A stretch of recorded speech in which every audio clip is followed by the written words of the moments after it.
Hey, you guys, this is Raven. Today I got a guest with me. I met him maybe about 4 years ago, and I was telling him about my book, and he was telling me he had been writing a book as well. Said his manuscript was about 14 pages. And anyway, during COVID, we kind of fell out of touch, and I ran into him in June, and he was explaining to me some of the things that had happened since I had seen him last. And so I told him, we should do a recording. And so, I just wanted to invite him on today in hopes that it'll bless, some of you by hearing a story. I'm going to let him introduce himself and tell a story. How you doing? My name is Richard Hood. Story I had to tell is, I got sick and unexpectedly sick. I fell in my apartment building pouring, and next day I woke up, my knee was swollen and I couldn't even walk. So I ended up going to the hospital. They give me the runaround, send me to different places. I get to the emergency room, and I had a heart attack in the emergency room. Wow. I didn't even know I was having a heart attack until I seen all these doctors standing over me. And all I was telling them was about my knee. They was worrying about the heart attack and everything else that was going on. Make a long story short, I was in ICU for 3 days, so they checked my heart condition, and at the same time I still had a bacteria infection. I didn't know what it was at the time, but it was H. influenza, and not the cold version, but the bacteria infection that it can kill you. So I'm sitting in the hospital. They tell me, well, we have to operate on your knee. Now, so far I done had a heart attack, I got a bacteria infection, and they want to operate on my knee. So they operate on my knee, they open my knee up, and I'm in excruciating pain. I'm fighting not taking the pills because they was wanting me to give me the Oxycontin every 4 hours, and I had to fight not taking that. So I would take it only when I was doing physical therapy or if I was in excruciating pain. So they come back to next week, we got to go back in your knee again. So they open my knee back up, and they operate again on my knee. I stay in the hospital about maybe a month. During that time, I learned what support network really meant. I heard, people always say it, and it's like a saying, but I actually got to see what it meant. Family came. I ain't talked to family in 40 years. They start calling. What? Wow. Friends called. My job called. They brought flowers up. People from Sacramento were sending me flowers. Wow. So I was seeing a lot of love. And then a lot of my friends are religious, and they said, we're going to pray for you. I was in such bad condition. I was like, I ain't in a position to turn down nothing. Shoot that. Shoot all the prayers. They said, we're going to have the whole church pray for you. And I think from my family, friends, co-workers, I think I probably had 5 or 6 different churches praying for me. Yeah. And like I said, I'm not really religious. I do believe in God. I know God saved my life, and can't nobody tell me differently. Right. I was on my deathbed. I had never thought I was going to die before, but this was a time I actually thought I was going to die. And this all came from you just hurting your knee. Well, this is what I thought. I thought when I fell, my equilibrium was off, and I was hot chills and hot sweats, and I fell. And I was like, wow. And I couldn't get up. It took me like 10 minutes to get up. And come to find out, I had ear infections for 5 weeks prior. It would go to this ear, then it go out and go this ear, and it go back and forth in my ears for like 5 weeks. So it was maybe dizziness that caused you to fall? No, what happened was the bacteria infection in my body just threw everything off. It was, when I say it was in my spine, they was talking about we might have to, I'm like, you're not going to operate on my spine, but it might have been that serious. So I was like, I couldn't believe it, but it was all in my whole body, and that's why I had to take so many antibiotics. Yeah. And they just kept my arms, stuck in there. I started getting better, And like I say, I wasn't turning down none of the prayers. I started getting better, and then they turned around and put me in a rehab facility. And basically, it was like a home for elderly people learning how to walk again. Yeah. I could show the video; it'll stun you. I was just like, I could not walk. Wow. I couldn't lift my leg, anything. I did get better. I excelled getting out the hospital. I excelled getting out the rehab facility. But I have a high drive to want to make the situation better as quick as I think I did come back about a month too early. But I can't just sit around doing nothing. Right. And, What made you think it was too early? well, like in my knee, I feel popping inside, like rubber bands popping. And I know there's ligaments and stuff like that. And I already had osteoarthritis for 25 years before this even happened. So the knee wasn't no good before this happened. Okay. So even it's only going to get so well. Yeah. And it's still so, I feel it in my knee. It's just starting to come back around though. And like I say, and I was healthy. Yeah. I walk everywhere. I ride bicycle everywhere. And they was like, we couldn't believe it happened to you because you stay doing. Even when I was in the wheelchair, I was rolling all around. I was in the wheelchair to walk. I just can't stay in the one spot, and I think that's why I went back to work a month early. Let me ask you something. What was your mindset, like your morale, when this was going on? Like, was because I know somebody who had a stroke, and they felt like if they used a cane, people would think they were crippled. It was all like, the masculinity, the man part of him just wanted to not be seen. Like what was your mindset? Did you get depressed at any time or feel low in spirit? Or Actually, I didn't because I had so much support. But what I tell people is that because I made good decisions and planned beforehand, I put money in the bank that I saved. I put money in IRA certificates. I had retirement fund. I got supplemental insurance, which saved me. So you weren't worried? Because I had Kaiser, but then I went on and paid another $130 to get Aflac. So I paid for temporary disability and accidental. Well, that fall was an accident. Not being able to go back to work is temporary disability. Right. The numbers was way up there. I had only had it like 8 months, but I took a trip to Florida. Right. Okay. But yeah, so that was a good, making them decisions.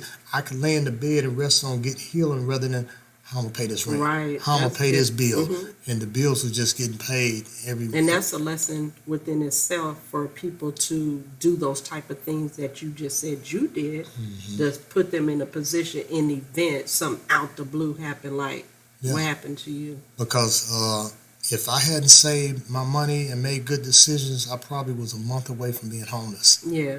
And we don't really look at it how but you start letting that ball roll and it's perpetual. Yeah. So, but like I say, I think that I never was down. My motivation, I'm a go-getter. Right. You don't have to tell me I'm gonna go get it. I always say they don't bring it to your door. You have to go get it. Right. And I ain't got no problem going to get it. Right. And so that was my main thing, was getting well, getting back to work. I have a good job, a good paying job. So Okay. I really want to I enjoy doing the job. They pay me good, and I wasn't in risk of losing the job or anything. Okay. It's just I wanted to get back to doing my job.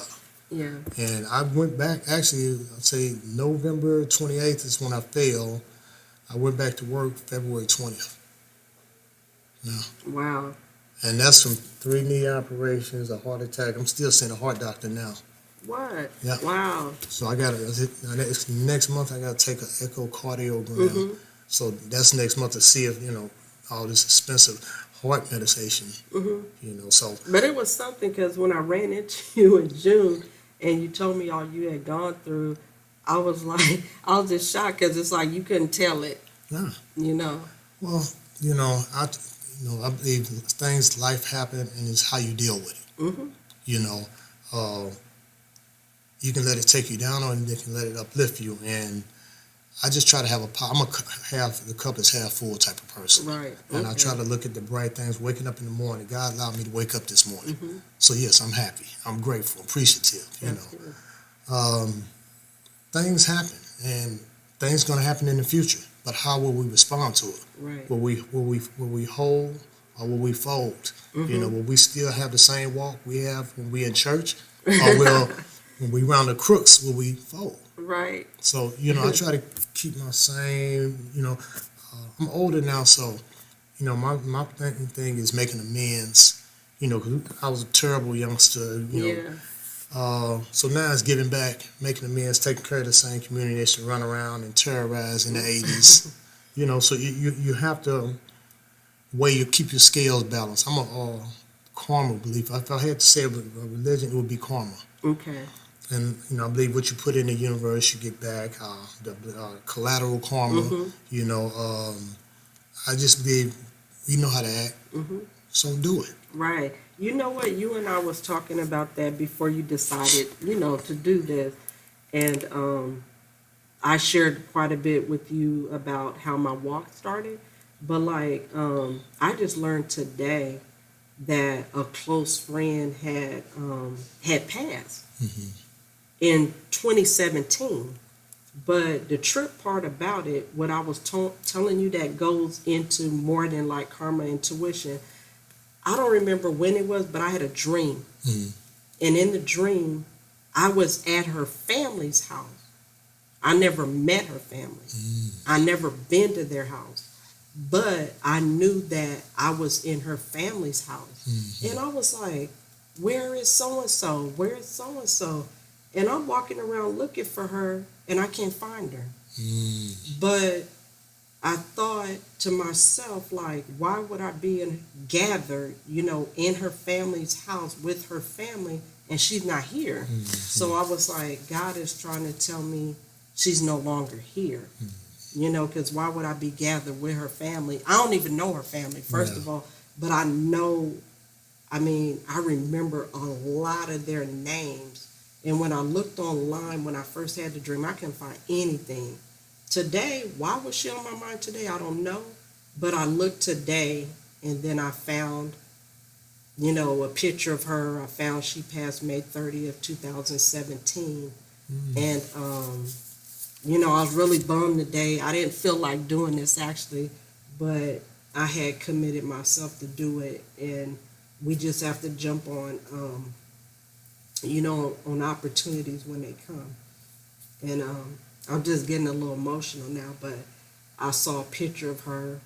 She's buried not that far from me, so I'm just going to go to the gravesite because there's a picture of her on it. But it made me think about how much time we waste, how we fall out of touch, how we don't put family and close friends first. How some of us act like we're so busy that we don't have time, for people. And it's like, I always try to make time for the people closest to me, particularly. I talk to the homeless. I talk to, former inmate. I talk to everybody.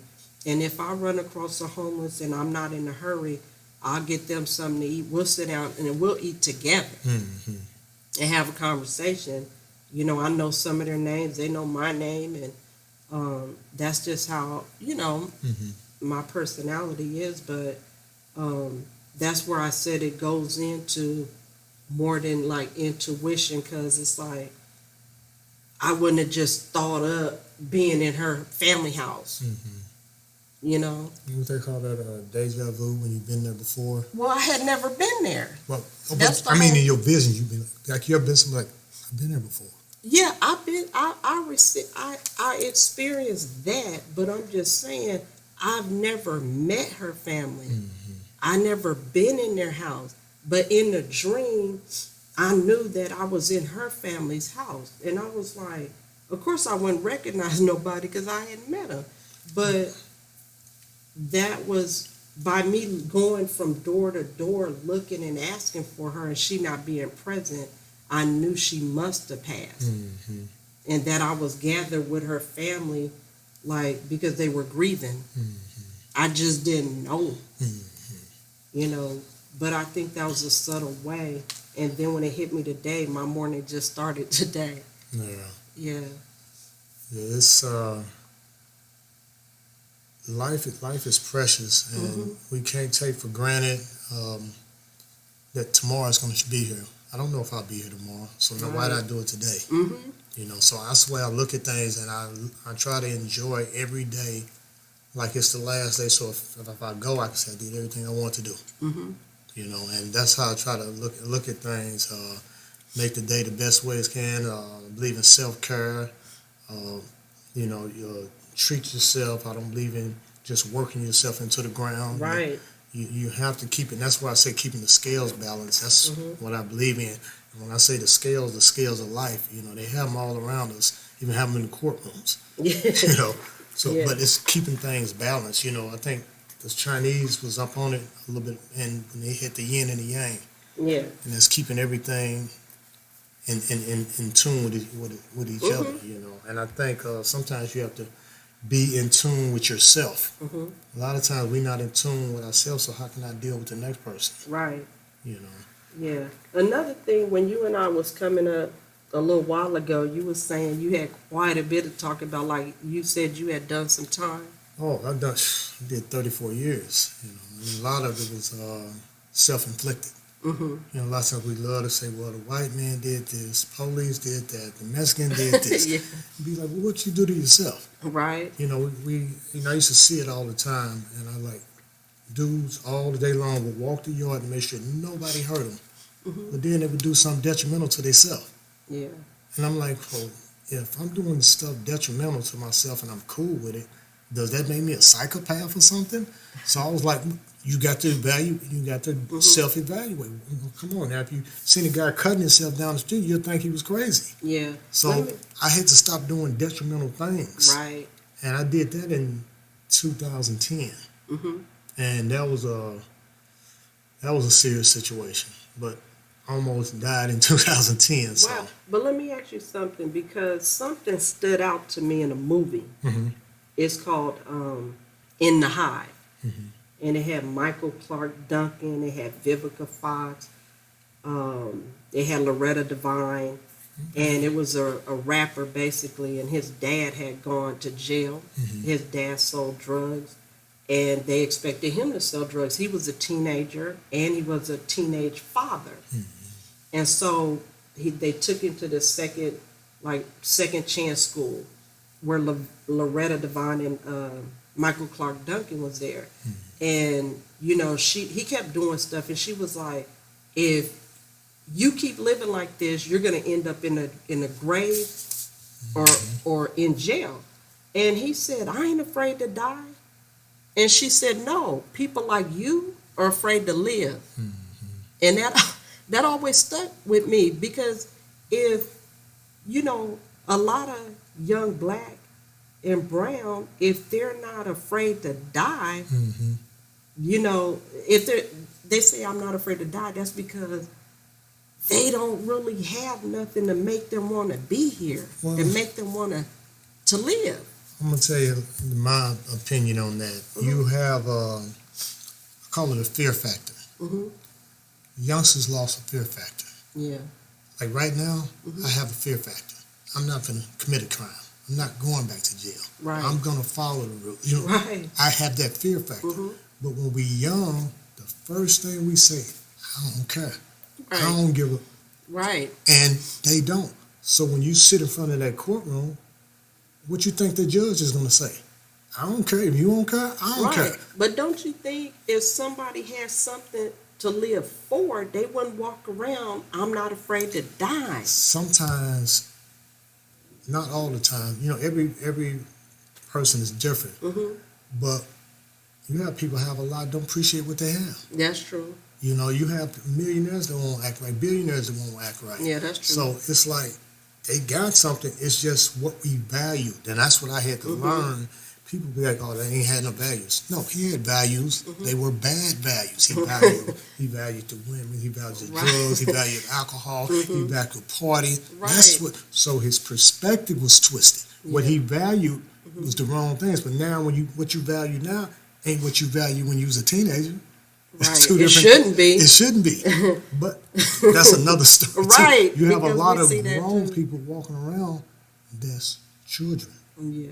I like to be real as possible, and I didn't become an adult till I got in my 40s. Okay.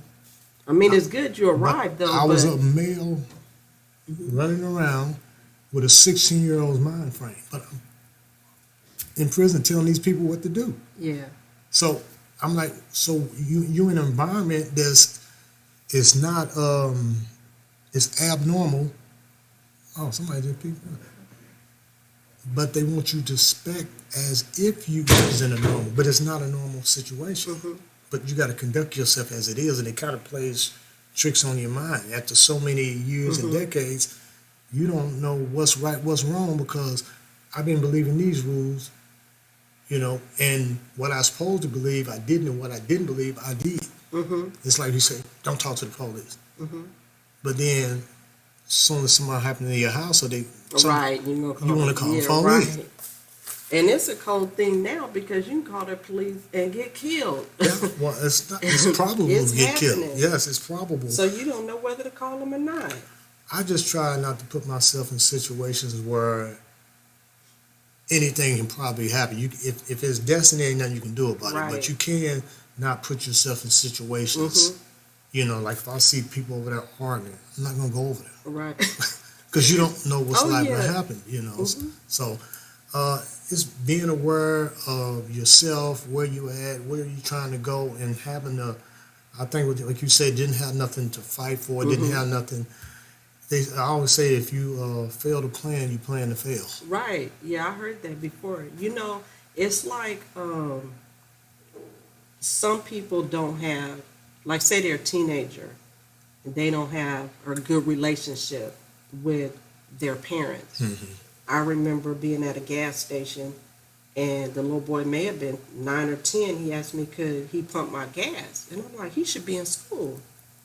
But here he is wanting to pump my gas for a little change so he could buy him something to eat. Where are his parents? Yeah. Why aren't they feeding him?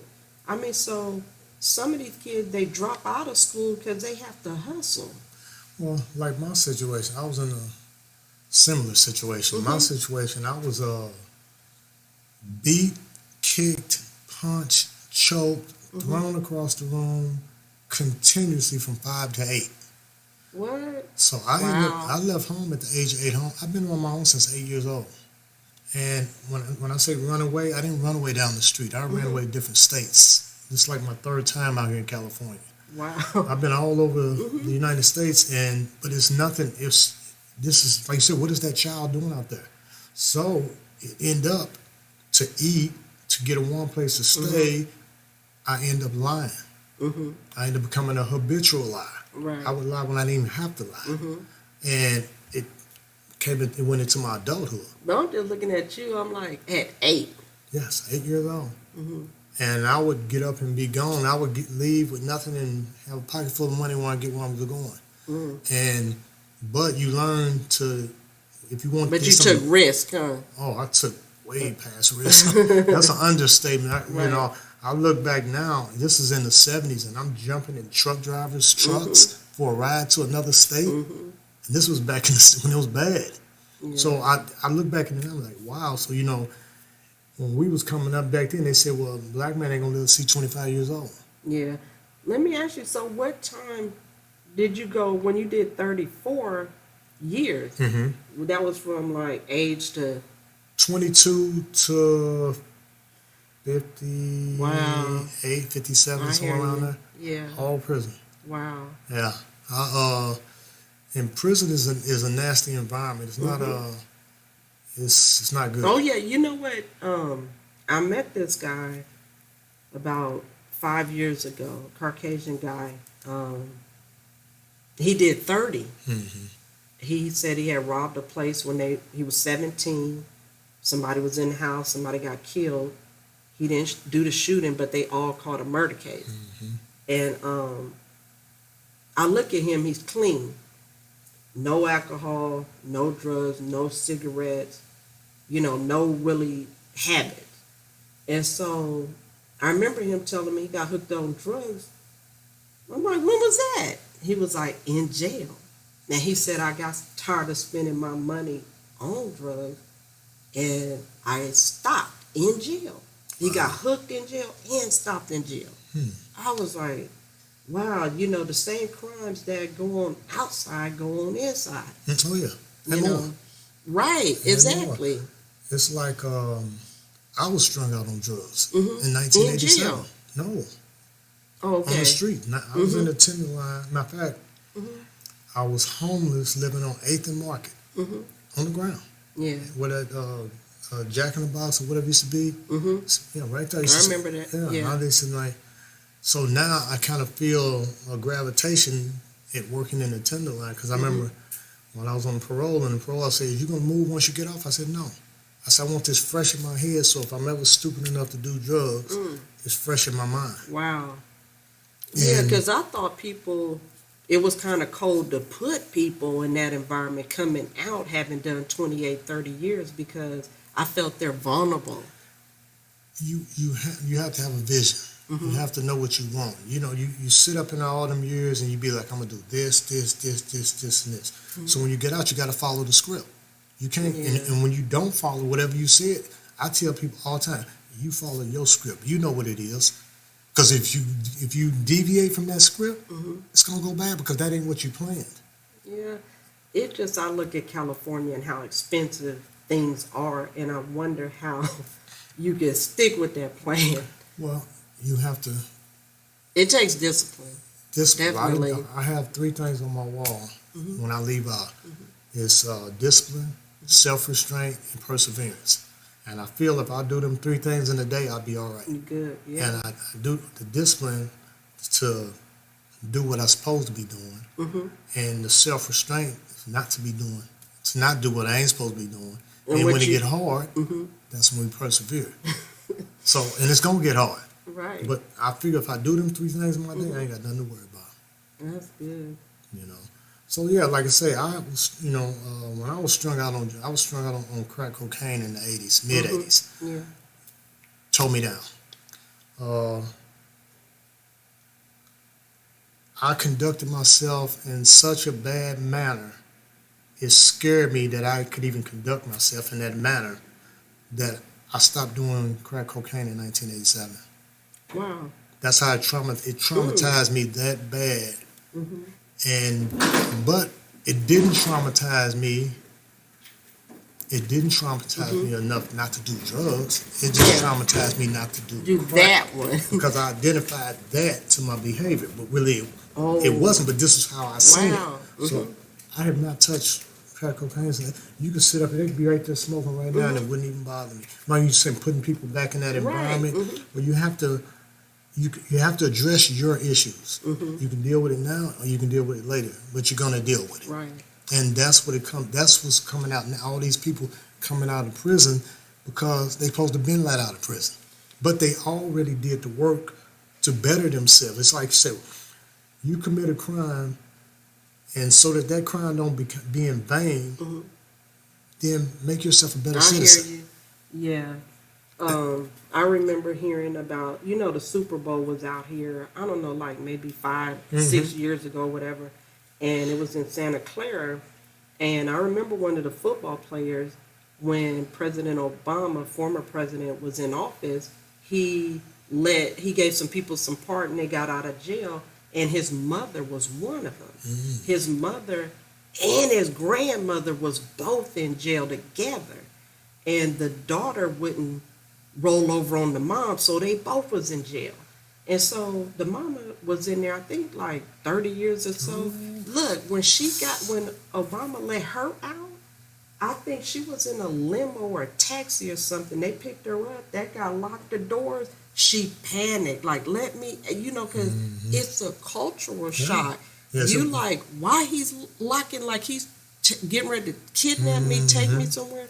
And it was traumatic for her to be around a lot of people. She wasn't sure if she was going to go to the Super Bowl. Being in a crowd, getting used to technology. They told her, start off with texting and then build it up, talking on the phone, and start off baby steps because it can mess with your mind.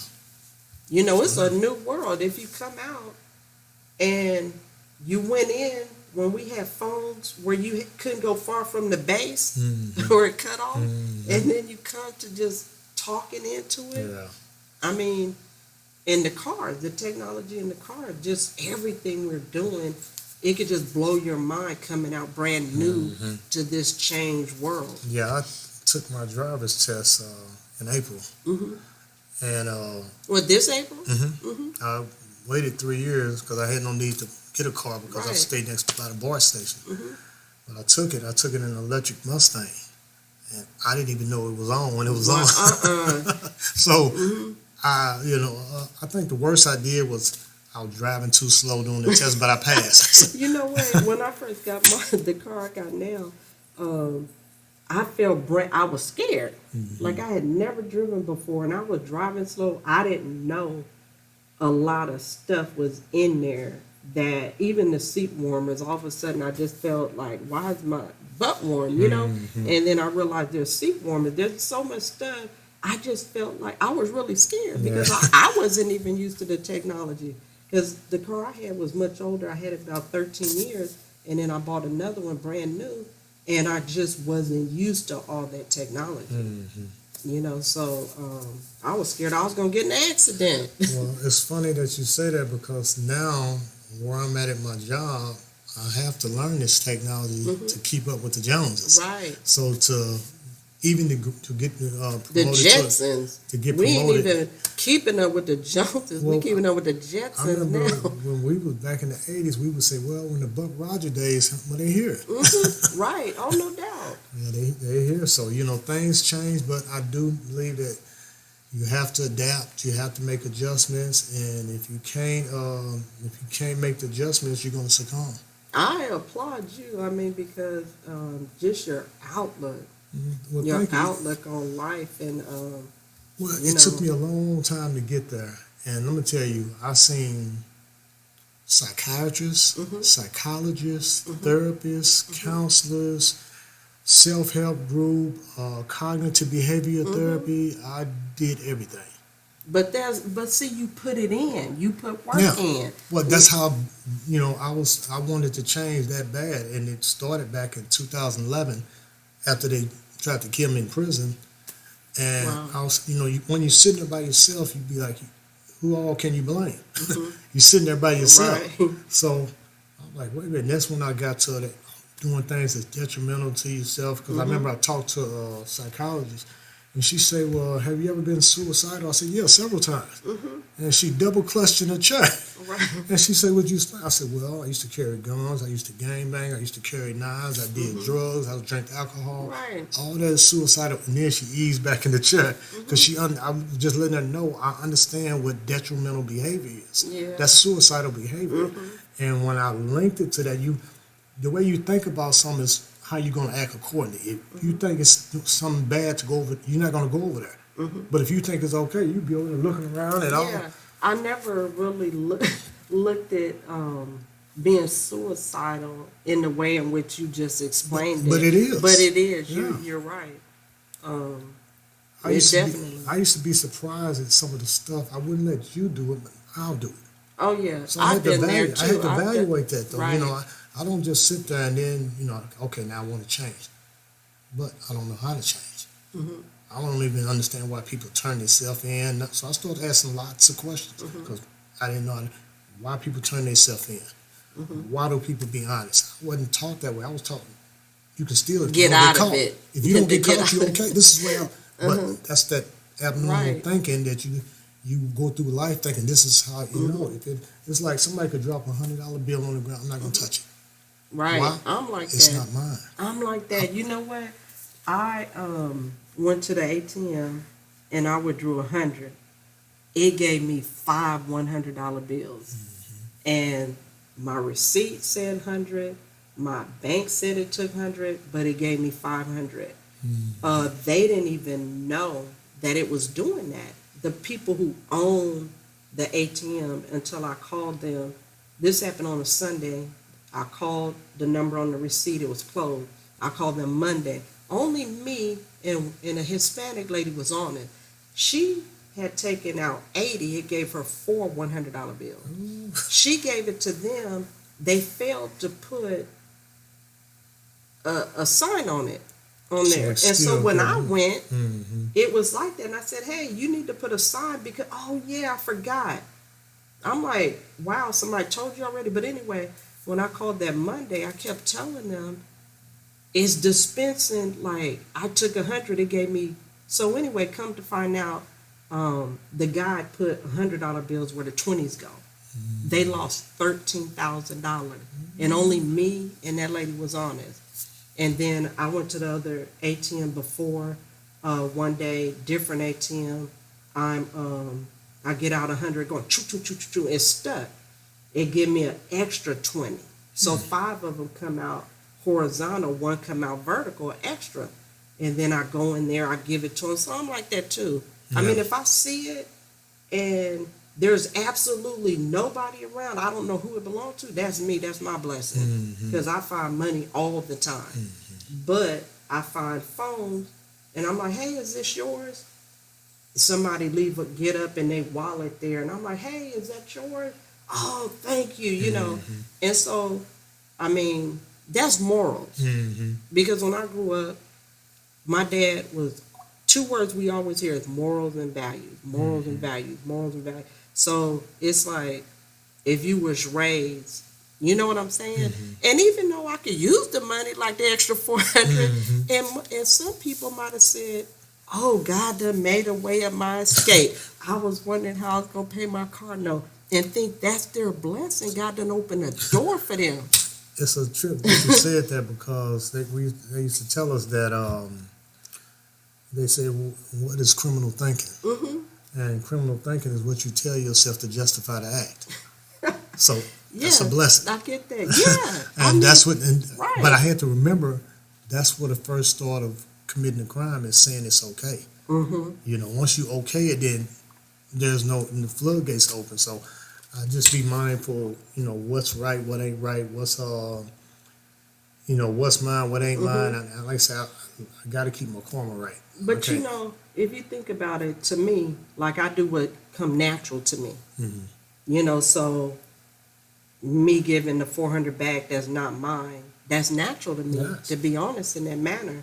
But God, with the way I live my life, God is always opening doors, always blessing me, people showing me favor.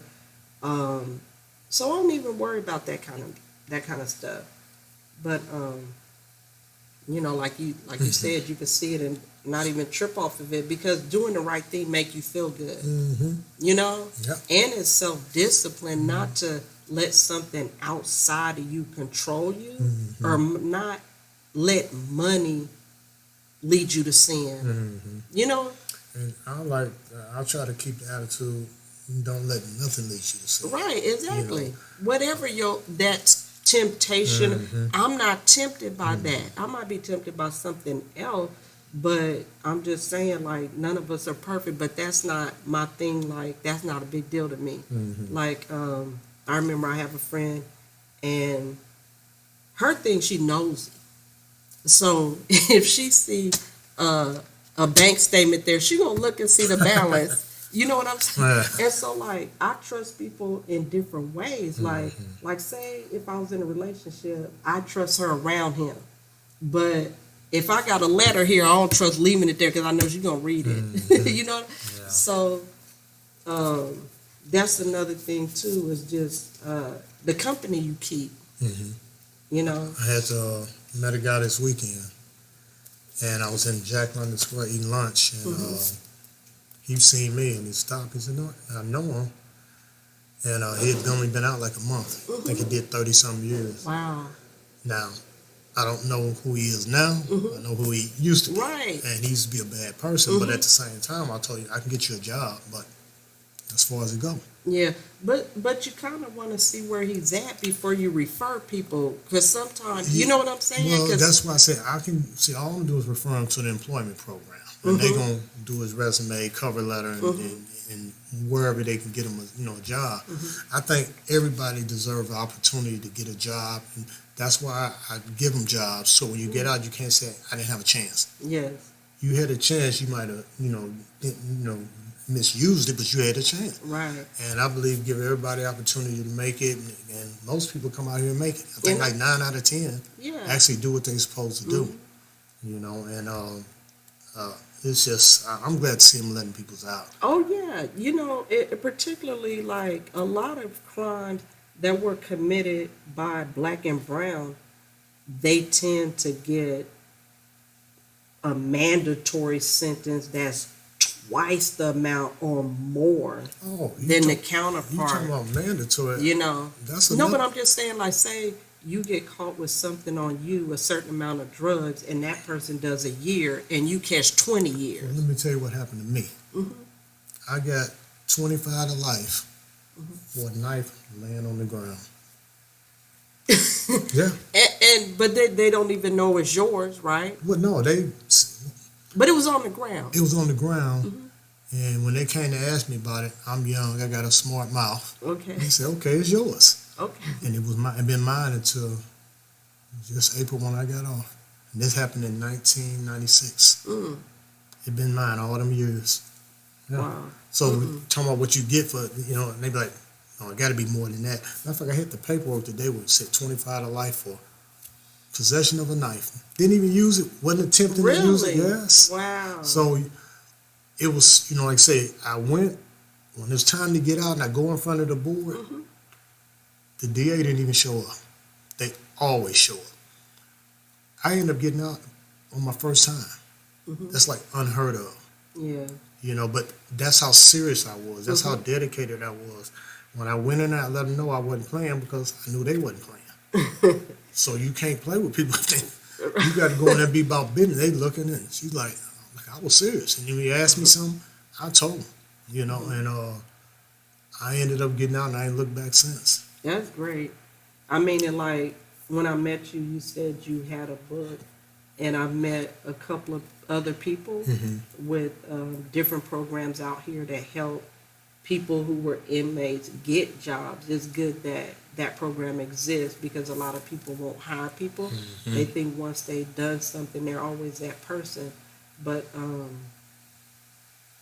the guys that I've met that said they're writing a book, I'm like, you should tell your story. You need to go into a juvenile facility, talk to them so they don't have to do the time you did. I ended up writing my book probably because I was traumatized. Severely traumatized. And it was therapeutic. It was therapeutic. I would get up 3 o'clock in the morning, quiet, and just. But why not go into a facility? Because those kids are like, they might be 13, 12, and just talk to them like you did some real time, 34 years. Yeah. And just to keep them from even, Well, I got a friend that he does that. He goes to the juveniles and San Quentin and all that. And he asked me, did I want to go to San Quentin with him next time he go? I said, well, I might go. Because first my attitude was, I'm not setting foot back in prison. Right, but you stepping in free though. But no, you see what I'm saying? But this was my attitude before. Now I have a different vision. Yeah. See, now I want to teach prisoners about their taxes, about their credit. Right. They didn't tell us none of that stuff. I got smacked for $4,000 the first year I got out. Because I was working 2 full-time jobs and working all the overtime that I could get. And they smacked me for $4,000. Wow. And I didn't know none of this. So, but this is why, let's But teach now this. you being out, as long as you know what they need when they get out. And that's the stuff they need That's good. about their taxes. They think, I'm going to go out and work 2 jobs. Say, okay, yeah, you got that energy.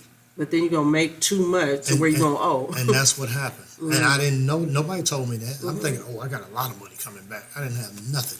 Wow. So yeah, this is the type of things that I'm kind of focused on to help people make it when they get out. To Somebody navigate that's it. within a couple of years, 12 months or something like that. It's like the credit union, they helped me immensely. Okay. I set up my whole financial thing, and saving my money, putting it away. So yeah, it's Oh, that's your thing. Yeah.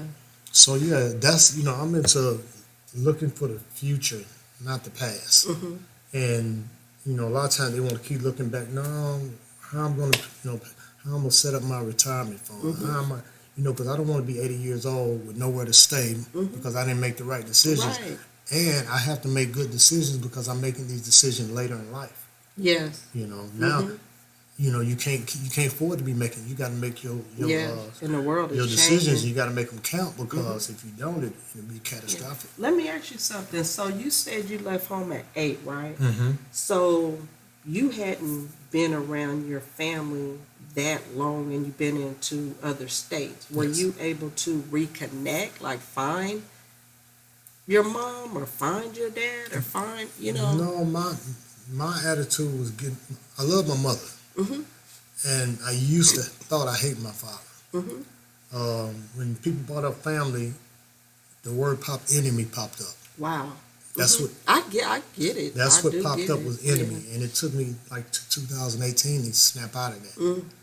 And What made you snap out of it? well, they saying hating somebody else and hoping they die. Mm-hmm. So you drinking the poison. Oh, right, exactly. They're not even thinking about you. Mhm. And I'm like, that hate and all that stuff is caustic. It's it's make you obsessed, and you get tunnel vision just on that, and then that's why you these crazy crimes and all Yeah. that stuff happening.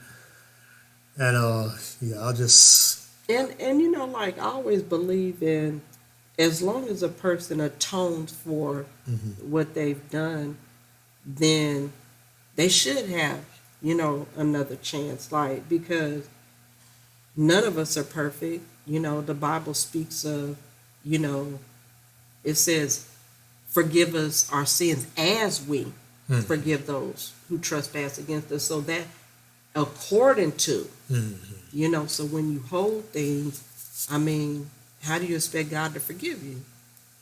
So it's letting go. And I had to go on that. I had it all mixed up. I thought I was supposed to forgive God. So, I used to have a problem with God.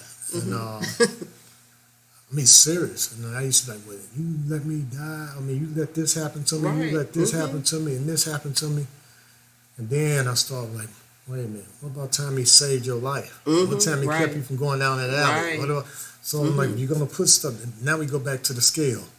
Put it back on. If you're gonna weigh the bad stuff, weigh the good stuff. And I was exactly.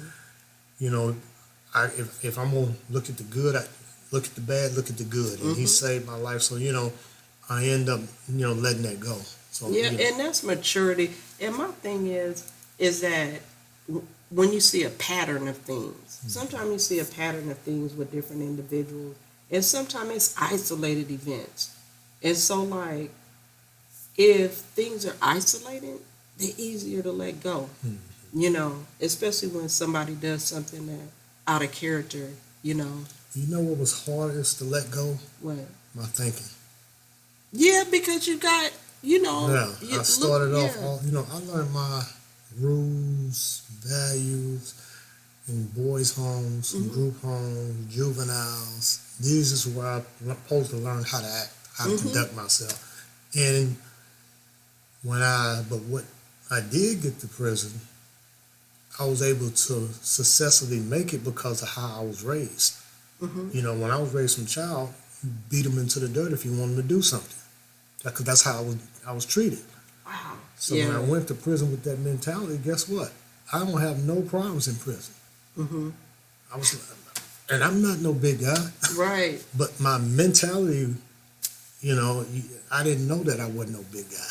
Right. And I get that. That was the problem. And I didn't realize it until like years later. And I was like, wow.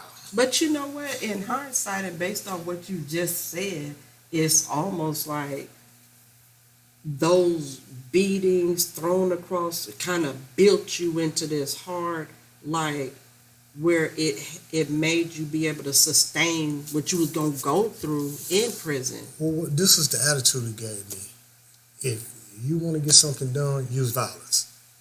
That's the mentality. Wow. Because if you beat them, they're going to do what you tell them. Right. And that's what my thinking was. I hear you. And some of my own people that I dealt with, they thought I was crazy. Yeah. So I didn't trust them. I didn't trust Mhm. we supposed to be together. And then, like I said, the gang thing that goes. That's another thing. Yeah. So it's like so many roads. Mhm.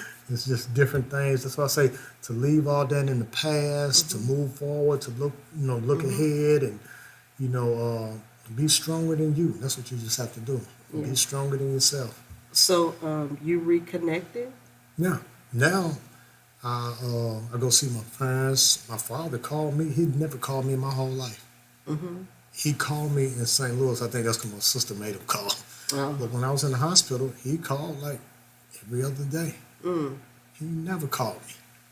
I Yeah. was like, wow. So, my sister called my brother in Antioch that we don't even deal with because he's still dealing Until with that I issue. hear you. Yeah, Yeah. he hasn't dealt with it yet. So Mhm. him and my father can't get along. But I mean, you probably could be that vehicle.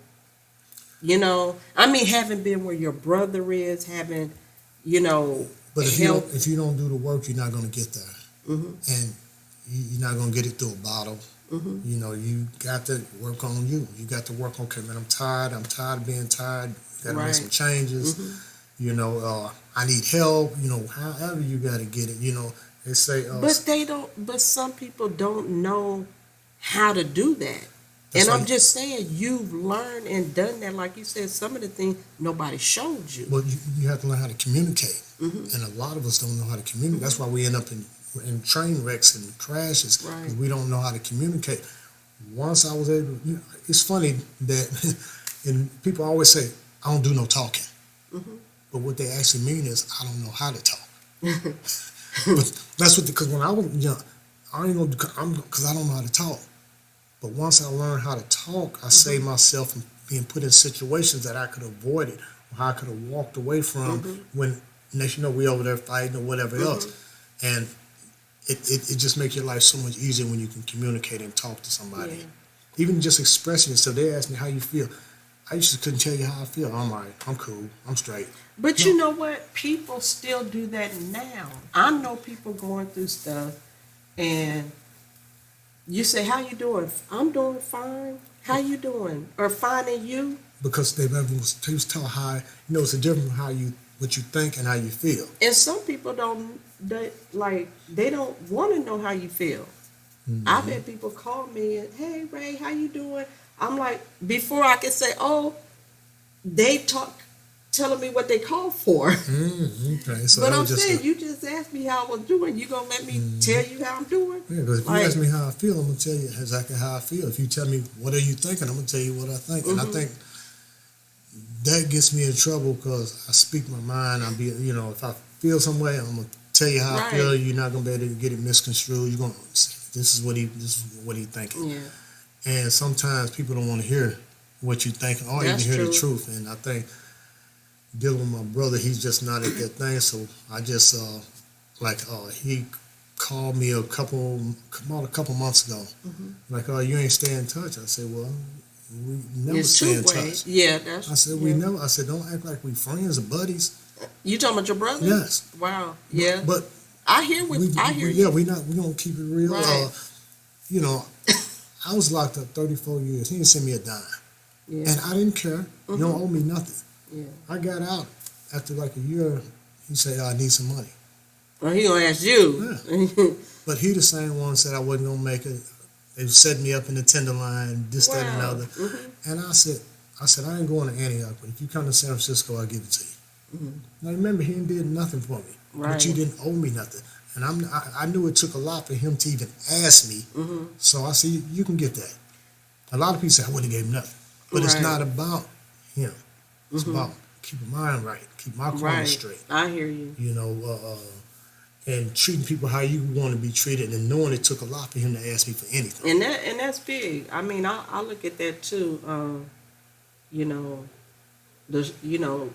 like you said, sometimes people have a hard time asking you for something that they need, Hmm. and it depends on what they want it for too. Sometimes because people have a habit. You don't just want to like cater to nobody habit or nothing Hmm. like that. But I try to help those who, or at least I know that's trying and that's Hmm. doing and not just gonna mess it off, because I can mess my own money off. Mhm. You know, because I got a gang of shoes, and it's like, if I'm a waster, I can buy another pair of shoes. Like, I'm not gonna give it to you to buy no drugs or no. You know, we see so many homeless around here. So many people ask for money for the wrong reason, Mhm. and I just don't feed that. You know. Well, if you have any other questions? No, I mean, I thank you for your time and your wisdom, and how much, that you shared, and prayerfully, God will bless the people who will listen to it, and there's so many little gems you drop, you know, in most cases being the bigger person in the situation, and just not making it about other people, about, but like you said, keeping your situation straight. So hope the medical aspect, God continues to bless you, your healing and all that you're going through, and hope your testimony, and how God has kept you here, is able to bless somebody else who may be going through something medically, and even having done time, your whole outlook. Yeah. It's been very positive, encouraging, insightful. So I appreciate you, Thank you. sitting here, giving me some of your time. All right, you guys, that's been Richard, and I hope you've been blessed by his story, and we thank God for his healing, and for bringing him through these 34 years, bringing him through homelessness, reuniting him with his family, having the heart to forgive, and we just thank God, and I hope you've been blessed. Thank you for listening.